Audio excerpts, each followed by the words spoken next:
أيها الطالب المجتهد، أيها المقبل على مرحلة السادس الإعدادي، أخاطبك اليوم في هذا الظرف الحاسم، حيث يرفع الستار عن عام كامل من الجد والعطاء.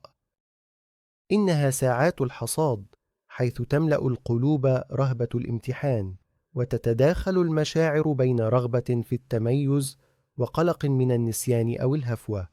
بئس، بل اطمئن، فمع التخطيط السليم والثقة بالنفس ستصل بعون الله إلى بر الأمان. امتحان، حيث يتجلى الحرص ويترسخ الحذر. في هذه الليلة ابتعد عن السهر الطويل، فإن النوم الكافي ينعش الذاكرة وينقي الذهن. قم بمراجعة مختصرة لأهم النقاط والملازم التي لخصتها في الأيام الماضية، دون التبحر في تفاصيل جديدة قد ترهق عقلك وتثير قلقك. رتب مستلزمات الامتحان مسبقا: قلمك، مسطرتك، هويتك، بطاقة دخولك، وأي أوراق ضرورية أخرى، ثم تسلم نفسك للراحة والسكينة. لكن ماذا عن القلق الذي قد يرافقك؟ اعلم أنه شعور طبيعي لدى جميع الطلاب، بل وحتى المتفوقين منهم. وللتغلب عليه، جرب تمارين التنفس العميق. خذ شهيقا ببطء، احبس نفسك، ثم ازفره ببطء كذلك. كرر هذا 3 و4 في هدوء، وستشعر أن التوتر يغادرك تدريجيا. أبعد عنك الأفكار السلبية، وأخبر نفسك: لقد اجتهدت وسأبذل ما في وسعي. ضع لنفسك أهدافا واقعية، وتذكر أن الدرجة لا تساوي قيمتك ولا تعكس جميع قدراتك.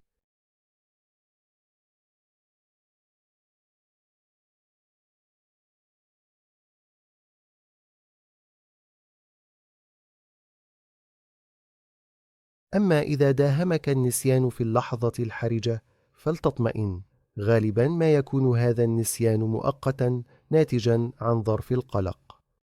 تذكر، حين تجد نفسك عاجزا عن إجابة سؤال انتقل إلى غيره. عقلك أثناء ذلك يواصل عمله في البحث عن المعلومة المفقودة، وغالبا ما تعود إليك حين تخفف الضغط. يمكنك أيضا رسم خريطة ذهنية صغيرة في ورقة المسودة. حين ترتب الأفكار بصريا، يعود للنفس هدوءها، ويعود للذاكرة نشاطها. ولا تنس أن تخصص خطة واضحة لتنظيم الوقت في يوم الامتحان. فور استلام الورقة، اقرأ جميع الأسئلة بهدوء. قسم زمن الإجابة بحسب عدد الأسئلة وصعوبتها. خصص آخر 10 دقائق للمراجعة والتدقيق. كذلك أثناء التحضير للامتحانات القادمة، ضع جدولا بسيطا يوزع الساعات بين المواد بحسب أولويتها أو صعوبتها. أما بالنسبة لنصائح المواد الخاصة، فلكل مادة متطلباتها.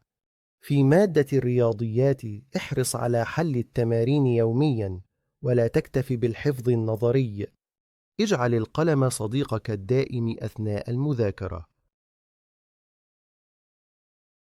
في مادة الإنجليزي، اعتمد على قراءة النصوص وتلخيص القواعد وحل أسئلة الامتحانات السابقة.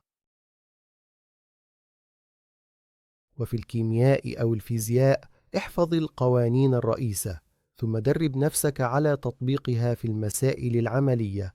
فالتركيز على الفهم وليس الحفظ فقط هو الطريق للتفوق. ولا تغفل أخي الطالب تنظيم أوقات الراحة والطعام، فالعقل السليم في الجسد السليم، وكثرة المنبهات ترهق الأعصاب. احرص على التغذية المتوازنة والماء الكافي، فهو يساعد في التنشيط الذهني. وفي نهاية هذا الحديث، يسعدنا في قناة باستور للعلوم والمعارف أن نكون رفيقك الأمين في رحلة النجاح. نعدك بتقديم مزيد من الشروحات والملخصات والتقنيات المبسطة للتغلب على القلق وصعوبات المذاكرة. شارك القناة مع زملائك، واضغط على زر الاشتراك ليصلك كل جديد، فربما فيديو واحد قد يصنع الفارق في نتيجتك ومستقبلك. ختاماً، اعلم أن هذه الفترة مؤقتة، وأن العمل الدؤوب والهدوء النفسي هما جناحاك للعبور نحو غد مشرق. وتذكر، كلما ثابرت اليوم حصدت غدا ثمرة يانعة ترضيك وتسر قلب والديك. وفقكم الله جميعا وجعل النجاح حليفكم الدائم. شارك القناة مع زملائك ليصلك كل جديد